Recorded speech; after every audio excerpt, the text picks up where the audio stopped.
Hi, welcome to the Small Festival Book Club on Rutger Bregman's Humankind Part 2.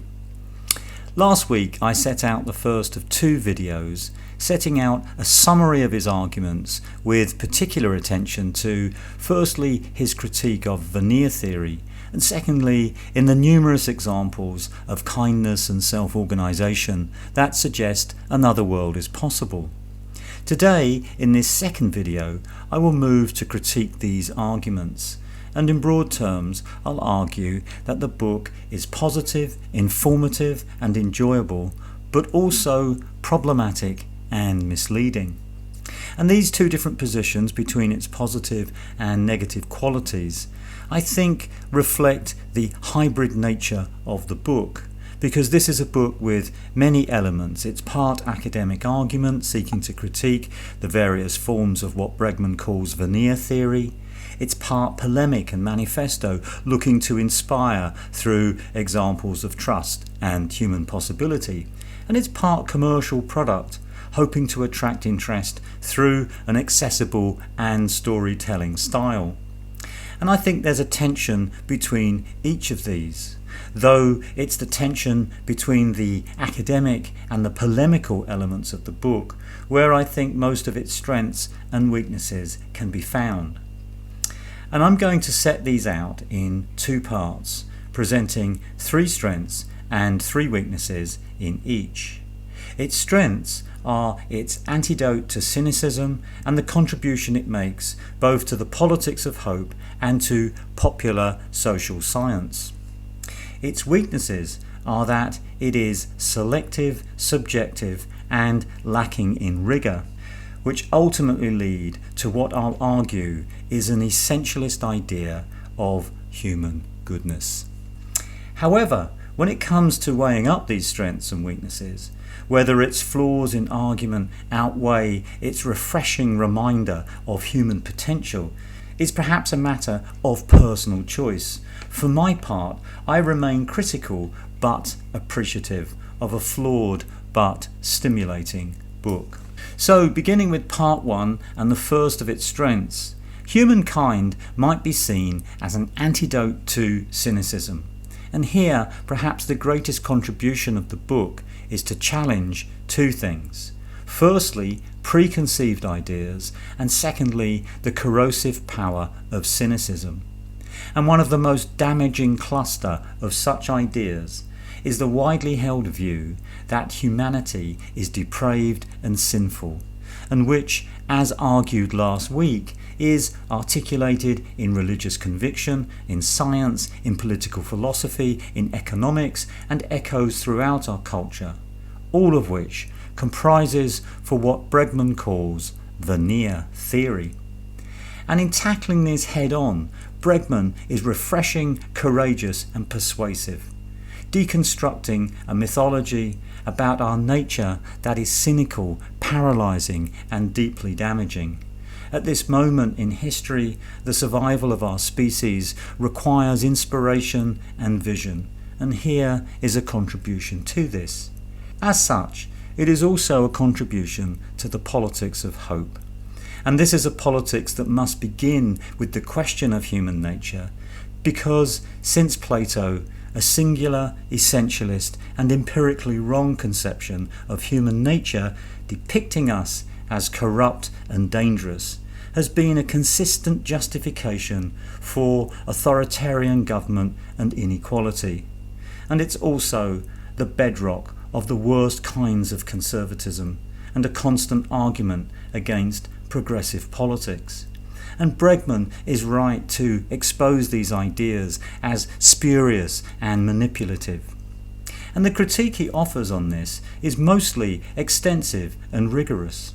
And for me, one of the strengths of the book. The Milgram and Stanford experiments were part of my intellectual coming of age, and I was very much taken with Jared Diamond's book Collapse.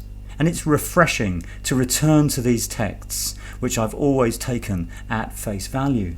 More importantly, the book stands as a necessary corrective to the dismissal of human possibility, which is surely the foundation for any politics of hope.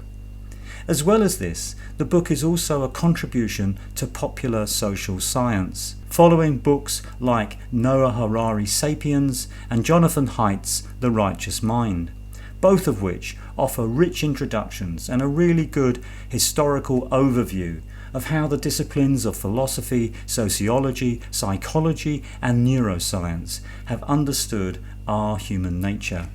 And like these earlier books, Humankind offers an excellent panorama of old and new thinking. In particular, he animates a fascinating debate as to whether our move from hunter-gatherers to modern civilization was, in terms of overall human well-being, a tragic mistake at odds with our evolved nature. This is a debate begun by Rousseau, more recently theorised by James C. Scott, popularised by Noah Harari, and is now being added to by Bregman. And it's a wonderfully stimulating debate, and one in which I find myself increasingly siding with Rousseau, which is to say, increasingly siding with Bregman. So those are the book's strengths, and they are important ones. But turning now to part 2 and the first of its 3 weaknesses. This argues that the book is selective in material and argument. This is important because, to my mind, he exempts history's great counterexample to his argument. That is to say, he exempts the Holocaust. At first sight, this does not seem to be the case. His introductory title to part 2 of the book is called After Auschwitz, and in its opening line he tells us it's time to address the inevitable question how to explain Auschwitz. But the question is never answered, and the book devotes only a single paragraph to the Holocaust, and surely this is a phenomenon that his theory must explain. And this scant attention very much contrasts with the 19 pages devoted to the Lord of the Flies and 21 pages to the fate of Easter Island. And to my mind, this is just the biggest example of a larger silencing of the dark part of our existential condition, such that human selfishness and violence have a kind of ghost life in this book. They pop up briefly, make some noise, and then disappear again. And the words they leave are never really integrated into the wider argument. They're allowed to appear, but never given academic weight. It's almost as if they are conjured up, the better able to make them disappear. And here is one of those ghost-like spectres that surely should temper his wider argument. We humans also have a dark side. Sometimes Homo Puppy does horrific things, unprecedented in the animal kingdom. Canaries don't run prison camps. Crocodiles don't build gas chambers. Never in all of history has a koala felt impelled to wipe out a whole race of fellow creatures. These crimes are singularly human. And this selectivity is symptomatic, I think, of a deeper subjectivity, which is to say that the book is personal, and I think his passion gets the better of his discipline, such that it is hard not to think that he began with a predetermined conclusion that we are good, shaping and shoehorning his material accordingly. And from the same subjectivity, he also gives free rein to his likes and dislikes, telling us, I wanted to bring Milgram's experiments crashing down. When you're championing the good in people, there are big challenges. William Golding and his dark imagination, Richard Dawkins and his selfish genes, Jared Diamond and his demoralising tale of Easter Island. But topping my list was Stanley Milgram. I know of no other study as cynical and depressing. And here I think he's taking aim not only against the arguments but also against the individuals who make them. In academic parlance it's called ad hominem. In football parlance he goes for the player as well as the ball, and often in a way that seemed to me as unfair. So, speaking of Machiavelli, he tells us, After yet another long night at the pub, a down-and-out city clerk started writing a pamphlet he called The Prince. In reality, Machiavelli was from a highly influential family and a significant player in the government of Florence. Part diplomat, part foreign secretary, part spy, observing and negotiating with all the leading players in what was then a constant struggle for power in Renaissance Italy. And it was from this real-life experience that he produced The Prince. In my opinion, rightly considered a classic of political philosophy. And finally, turning now to the third and last weakness, which claims his arguments lack rigour. And in many ways, his selectivity and subjectivity are examples of this. But the book also lacks rigour in other important ways. It's imprecise. Again, I think this is a consequence of his desire to tell a good story and inspire.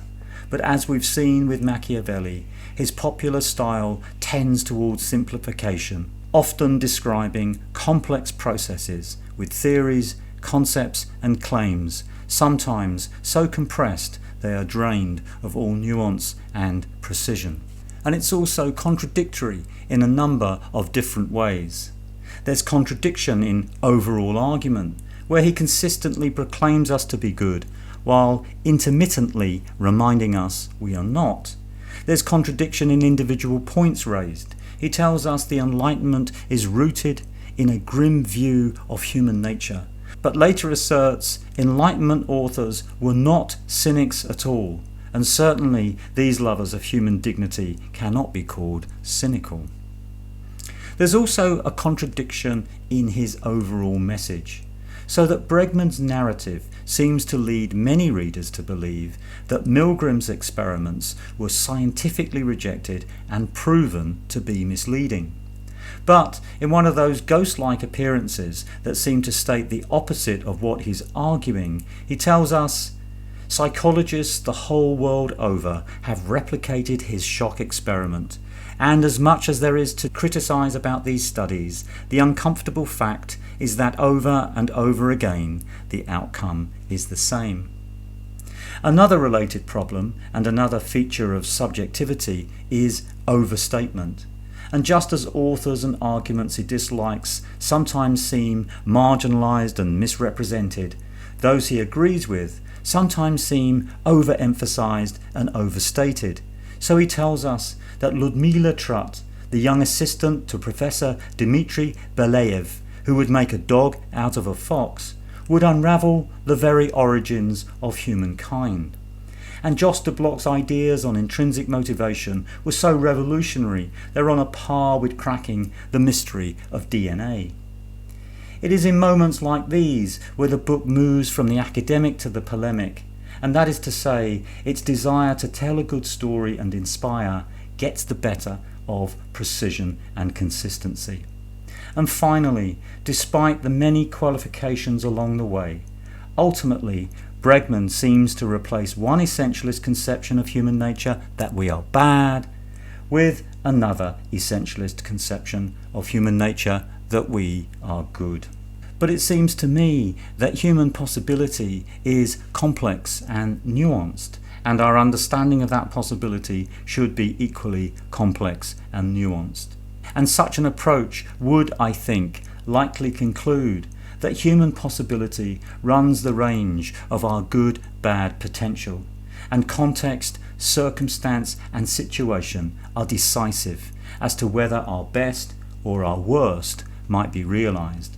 That is to say, how we show up in the world is framed by how we are constellated by, among other things, family, culture, place, history and politics.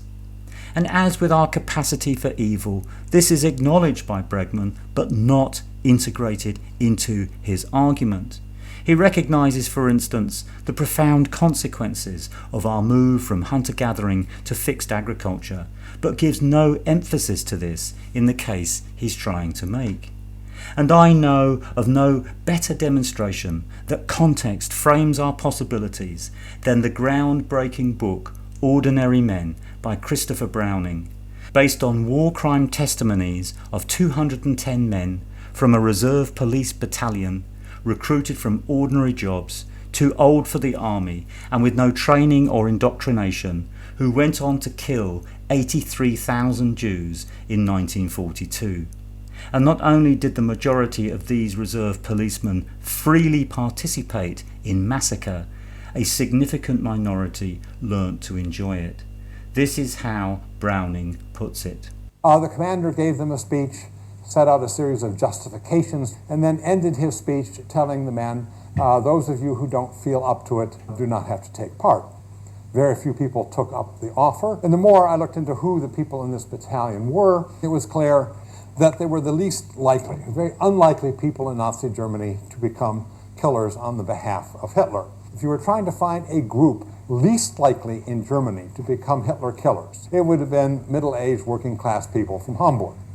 The frightening lesson of Reserve Police Battalion 101 is that you can take a group of people without training, without indoctrination, without high Nazi Party membership, without careful selection, without prior brutalization in terms of occupying foreign territories, throw them in, and they become one of the most deadly killing units of the German order police. These men are transformed over time. They're changed by what they do. It is for these reasons I've argued that Humankind is problematic and misleading. But I've also argued it's positive and enjoyable. And despite the problems, neither our species or Bregman's book can be described as bad. Indeed, following the credo, the context is everything. In a world of multiple crises and sorely lacking inspiration and vision, Bregman's book is indeed refreshing and courageous, an antidote to cynicism and a contribution to the politics of hope and popular social science. Yes, I think it could do with greater rigour, nuance and especially context. But this remains a stimulating and enjoyable book which I warmly recommend.